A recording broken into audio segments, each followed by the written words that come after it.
Hello and welcome. My name is Bonnie, and I'm a social worker in a long-term care home in Ottawa. I have with me 2 family members and a friend of a person with dementia. Together, we're going to talk about this new chapter, the day you move your family member with dementia to a long-term care home. Audrey moved her husband, Leonard, to a long-term care home a few years ago after she was no longer able to provide the 24-hour care he required as a result of his Alzheimer's disease. Their daughter, Marianne, supported both her parents on moving day by helping out with the many details and tasks involved in a move to long-term care. Their friend, Donald, also took part in Leonard's moving day, which helped everything go more smoothly. Together, we will share suggestions with you on how to make your moving day as positive as it can be. I'll begin with my experience. In fact, our moving day went well, just 3 days after I accepted the place that had been offered to me.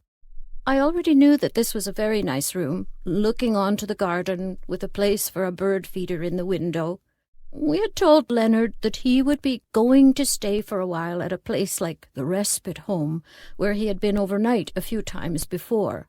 His naturally sociable nature was a help. Even as his condition deteriorated, Leonard was not a homebody. He had travelled all his working life, many times alone, for extended periods, and had adjusted very well to his overnight stays at the respite home. On the day of the move, our friend and neighbour Donald was there to help us. He kindly moved Leonard's favourite armchair, a few pictures, and a TV and DVD player into his room. We brought more things later. My daughter, Donald, and I arrived with Leonard at the home mid-morning as planned. The staff gave us a warm welcome. The formalities were kept to the essentials, and staff made a fuss over Leonard, gave him a snack, and took him to his room. The facility was spacious, with a number of walking areas, and Leonard was at the stage where he needed to walk a lot, which was not an option in our small house. At the long-term care home, he could walk unaccompanied, which he liked, and which I knew was perfectly safe. We discussed the best time to leave with the staff, and they did a great job of distracting Leonard when the time came. They took him to a table with 3 other men for an afternoon snack. I telephoned later to find that he was talking to other residents, especially the men. I think he thought he was visiting an out-of-town office. We were lucky, as moving day had been difficult for some of my friends, so I felt a great sense of relief. Our moving day went as well as could be expected, as we settled my father into his new room and took care of paperwork. Thanks to the staff, he didn't really notice when we left, which made the goodbyes so much easier. My mother was very brave at the home. She kept it together and didn't cry in front of my father while we were there. Once we were in the car on the way home, though, she broke down in tears. I was glad to be there for her. It was also very helpful to have Donald with us. Between the 3 of us, we managed to move furniture, complete all the admission forms, spend time with Dad, and meet some of the staff, too. My brothers couldn't be there for the move, but they both called after we got home. That was good for my mother. I had told them that they could call the long-term care home any time, so one of them did call later in the evening to see how Dad was doing. The least I could do for my friends, Leonard and Audrey, was to drive them to the long-term care home on their moving day. Audrey and Marianne had checked with the home to see what we could bring and decided on Leonard's armchair and a small TV and DVD player. I was happy to help the ladies move that furniture. They had been busy packing Leonard's clothing and medication. While Marianne was helping her mother with the admissions process and paperwork, I stayed with Leonard. We arranged his room together and then went for a walk around the facility so we could both get our bearings. I liked how welcoming it was, with lots of activities and volunteers coming and going. In fact, I started thinking about maybe signing up as a volunteer. It would give me something to do and a reason to come and visit Leonard at the same time. After the ladies were finished, it was hard to walk away from my friend, but I could see that Leonard was going to be well taken care of. It was time for this transition. There are a few things you should know about your responsibilities on moving day. The first thing to keep in mind is that you are responsible for the move, not the long-term care home. When you receive the offer, there are a few questions you can ask to help plan your move.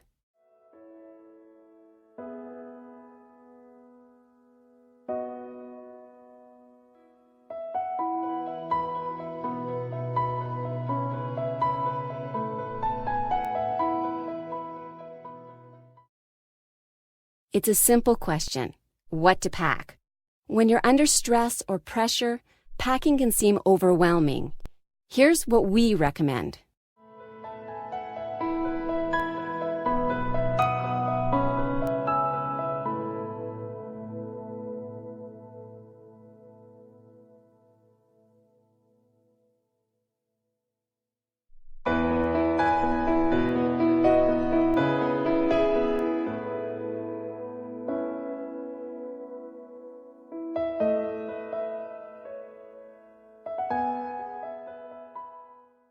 In addition to the physical needs of your family member, you should also anticipate his or her emotional response to the move. Based on my experience in long-term care, working with the staff brings excellent results, even with the most complex situations. Remember, you are no longer alone in facing this challenging situation.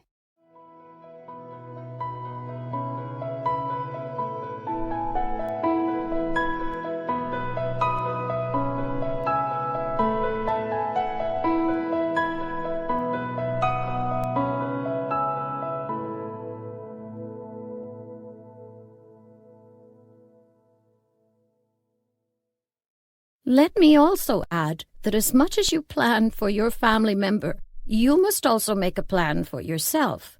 You will need some help to move your family member and to stay with him or her as you complete paperwork and visit different departments. Here are a few things I learned.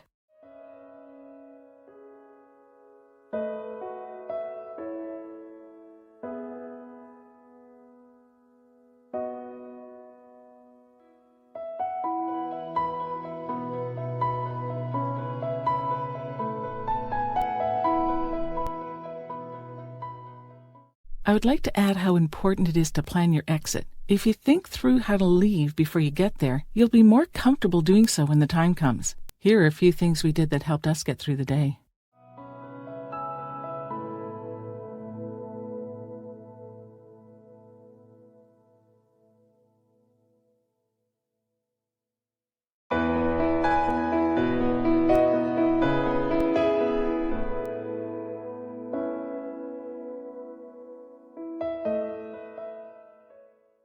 This is what other families reported about how they felt on moving day.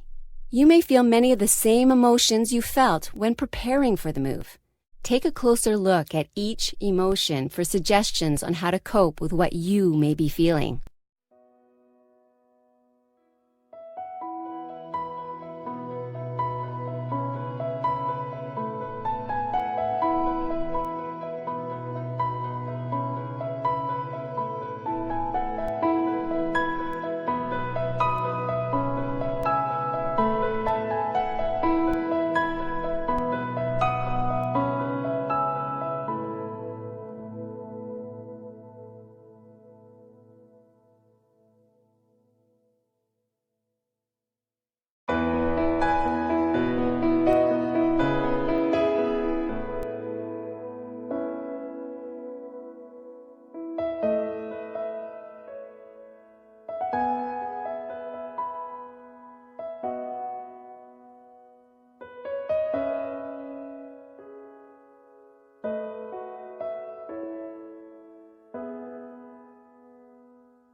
I'll turn it over to Marianne, Audrey, and Donald to tell you about how they were feeling when they left the long-term care home. After the busyness of packing and moving day, I was surprised at how lonely I felt when we came home. It hit me when I walked in the door of the house. I had lost Leonard to dementia years before, but that day I felt like I had lost him a second time. Having Marianne and Donald with me on moving day was a blessing. Both of my sons called me that evening, which gave me a chance to talk about the day with them. Most importantly, I was able to call the long-term care home myself and talk to the charge nurse, who told me that Leonard was doing well and was fast asleep after such an active day. After we got Dad settled, we went home together, had a small meal and a cup of coffee, and talked at the kitchen table. I was really exhausted. I felt drained emotionally and physically, even though we had planned for months beforehand. I kept reminding my mother of the reasons we made the decision in the first place. My father would be receiving the care he needed, and she would still be involved in decisions about his care. However, she was no longer responsible for providing round-the-clock care for him. This would allow her to rest and enjoy her visits with Dad. What she needed to hear, and what I needed to say out loud, was that a team of people would now be providing care for Dad 24 hours a day. As for me, I knew in my heart that moving Leonard to long-term care was the best thing for both him and Audrey. She had been worried about getting sick herself, which would have been even more difficult than it already was. I have other friends who had to move their family member to a long-term care home on an emergency basis when the primary caregiver was hospitalized, which is not ideal for anyone. I was glad to see that the long-term care home had lots of space for Leonard to walk around and social activities for him to take part in. In fact, the social activities gave me a reason and a schedule to visit him regularly. I'm sure you have many questions. It's normal. There is much to think about. Here are a few common questions about moving day from family caregivers who have been through it themselves.